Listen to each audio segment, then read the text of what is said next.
On va maintenant repartir à Tunis, si vous le voulez bien, puisque c'est là que vient de s'achever le Forum social mondial. D'ailleurs, beaucoup viennent du continent sud-américain pour y assister, notamment brésiliens, vénézuéliens, argentins. Alors, parmi les thèmes abordés cette année, il y a l'entrepreneuriat social. Et face à l'explosion du nombre d'associations, les finances publiques ont du mal à suivre. Et du coup, la société civile a décidé de prendre les choses en main. Voici un exemple avec le LabS, incubateur d'entreprise siglé Nouvelle Économie. C'est un reportage de Rim Matlouti avec Laurent Gaillardon. C'est un jour important pour Nejib. Il présente ses créations devant un jury. Il espère être sélectionné pour le Salon de l'artisanat de Tunis.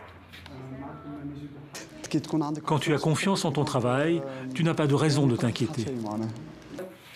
À Madia, sur la côte tunisienne, la broderie et le tissage de soie sont une tradition en perdition. Nejib a choisi de valoriser ce patrimoine en créant une petite entreprise où les brodeuses et les designers se rencontrent. Depuis un an, ce fils et petit-fils de brodeuse est devenu un entrepreneur social et solidaire. Ici, les femmes ont un salaire juste, elles travaillent à leur rythme et leur nom est inscrit sur les collections. Si je travaillais dans une usine, j'y passerais mes journées et je ne pourrais pas voir mes enfants. La broderie, c'est beaucoup mieux. On dit que ça y est, notre artisanat est mort, il n'a plus de valeur, alors que je vois ces mêmes métiers en France qui sont mis en valeur. C'est aussi pour la transmission d'un savoir-faire. Il y a des techniques qui sont travaillées par 4 ou 5 brodeuses en tout à Madia.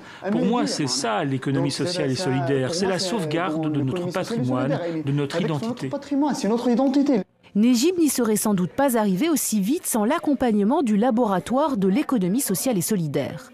Le LabS est un projet porté par l'association Développement sans frontières, membre du groupe SOS, la première entreprise sociale en France.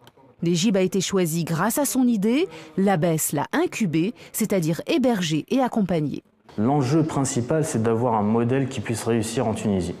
Et ce modèle-là se fait comment? C'est à travers des expériences, c'est à travers de nouvelles entreprises sociales qui sont créées à travers des idées, à travers des projets.